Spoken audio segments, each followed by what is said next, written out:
How to log in Fire Kirin Facecam app. Ready to jump back into Fire Kirin and catch those big wins? Let me show you how to log in super fast.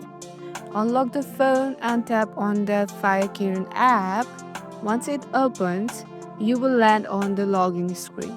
You will see options like sign in with Facebook, sign in with Apple, or even with your username if you registered manually. Pick the one you used when creating your account. If you pick Facebook, just tap it and confirm your Facebook credential or continue if you are already logged in. For Apple user, tap it sign in with Apple. The confirmation using Face ID or Touch ID or Apple ID password. That's it.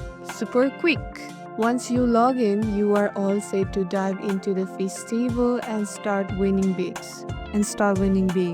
Simple, right? If this video helped you, smash the like button, subscribe for more tech tutorials, and drop a comment if you have any question. Catch you in the next part.